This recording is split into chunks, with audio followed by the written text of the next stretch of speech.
Hey YouTube, Untamed here. So many of you have likely seen the all-new redesigned 2025 Toyota 4Runner. All the various trims have been showcased at this point, and I personally believe buying that new 25, the 6th generation 4Runner, would be quite foolish. So in today's video, I'm going to give you my 5 personal reasons why I believe you should buy a 2024 4Runner while you still can. I think many years from now, you'll be happy you did, so stick with me. So reason number 1, and perhaps most importantly, is going to be the price tag. That new 2025 Toyota 4Runner is going to cost a ton more than the 5th generation 4Runner here that you see behind me. This is my personal 2024 4Runner TRD Pro. The MSRP on that was $56,000. I can confidently tell you that the price tag will compare apples to apples here on the 2025 Toyota 4Runner TRD Pro is going to be between $69,000 and $71,000. That's going to be the MSRP. We can say that with confidence because the new 2024 Toyota Tacoma TRD Pro that shares the same exact powertrain as that new 2025 will is at $67,000 and some change as the starting MSRP after delivery. So generally speaking, the MSRP of the 4Runner is just slightly over that of the Tacoma counterpart. So number 1 reason, that price tag. Although $56,000 for this one was not cheap by any means, come next year, this will feel like a bargain. Reason number 2 would be the engine, the powertrain at large. We are seeing so many issues with that new 4-cylinder turbocharged hybrid iForce Max platform. We're seeing it overseas in Japan with the new Land Cruiser. Even the Land Cruiser built in Japan, they're experiencing similar issues with that powertrain. Here in the States, we see it left and right with that new Tacoma in particular. They're experiencing a ton of issues, mainly with the transmission, but still, we're talking within 1,000 miles, the transmissions are failing on those, both manual and automatic. So collectively speaking, that engine is going to come with a lot of bugs, a lot of kinks for Toyota to work out. And I think they will. Don't get me wrong here, guys. I'm not totally just beating up on Toyota. I think they are going to iron it out and make it a perfected platform. They're going to live up to that Kaizen approach. That Japanese term Kaizen means consistent, continual growth toward perfection, right? And that's what the approach Toyota generally has taken in the past. So I think they're going to perfect it, but definitely not out of the gate. And it'll likely be till 2027 where you can buy it with confidence. Number 3 reason would be the quality control issues. We're just seeing so many quality control issues with these new generation Toyotas coming out. And I hate to say that out loud, but it is the truth of the matter. You can put your blinders on and pretend it's not happening all you want, and there's a lot of fanboys out there who do that. I'm not one of them. There's a lot of issues on it. Don't take it from me. Open up any forum, you'll see a ton of problems coming with the new Tacoma, the new Tundra, the new Sequoia even. They're having so many problems with it. That new Land Cruiser, built in Japan still, that was going to be the saving grace, I think, for the 4Runner, because the 4Runner in 2025 is going to still be built in Japan. So I was kind of holding on to that little bit of hope, hoping that it was going to be made with perfection, excellent panel gaps, excellent quality control, fit and finish, in and out. But I don't know, I'm starting to lose faith in that personally. So I do think that we are going to see some quality control issues right out of the gate for 2025 model year. But I think Toyota will likely be quick to fix that by 2026. That's just my personal opinion though. Reason number 4 would be that new 2025 Toyota Tacoma is going to be stuffed to the gills with technology. And to some people, they really like that because when they get in there, they're surrounded with a giant infotainment screen, technology, all the gizmos, all the creature comforts that you would ever want, all the safety features too. But with all that additional technology comes a little bit of, I don't know, a little bit of skepticism for me personally, because that's just a few additional things that could be wrong with it or go wrong with it in the future. So I think a lot of people historically have bought Toyotas for this right here. I mean, it's just overall a simplistic feeling vehicle in and out. Nothing more than what you need in here, right? And I think that has always been the appeal to a lot of Toyota buyers in here. Very simplistic, in and out.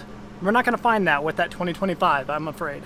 And reason number 5 to not buy the brand new 2025 Toyota 4Runner would be resale value. I'm confident in saying that the resale value on the new generation Toyota 4Runner will not be as great as Toyotas of the past. In fact, if you're thinking about Toyota in general, buying a 2024, the last model year of the 5th generation here, you'll be very happy you did financially. Because I can confidently tell you that this will lose very little value. Not only will the new generation 4Runners cost a lot more than this, again making this seem like a bargain come next year, but the old reliability, simplicity, and affordability mantra of Toyota rings true within this generation here behind me.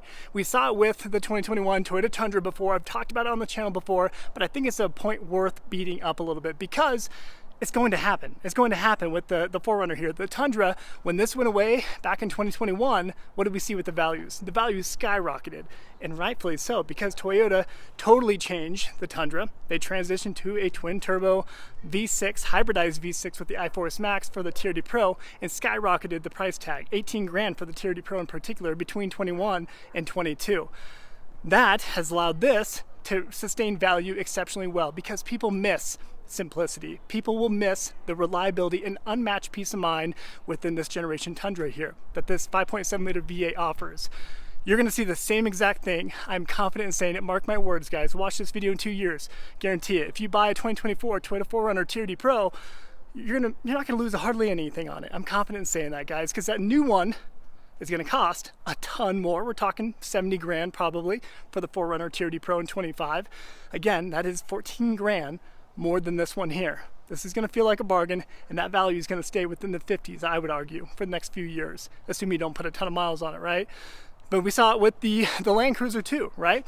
When we had the V8 in the 2021 Toyota Land Cruiser, and that went away, the values of that 200 series Land Cruiser have skyrocketed, and they have sustained a very high residual value to this day. Even buying a brand new 2021 Land Cruiser back in the day, you'd be spending about $89,000 or $91,000 with the third row for the Heritage Edition in particular.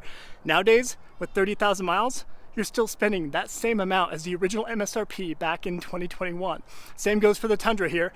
You can easily buy one of these with 30,000 miles or less and still pay over original MSRP, which was right around $54,000 for the Tundra TRD Pro here in particular. So all that to say, they held value extremely well. And the last point I'll throw out there, last example of history repeating itself, would be the FJ Cruiser. In 2014, we got rid of the FJ Cruiser here within the US, and it went away with the Trail Team's Ultimate Edition, if you recall.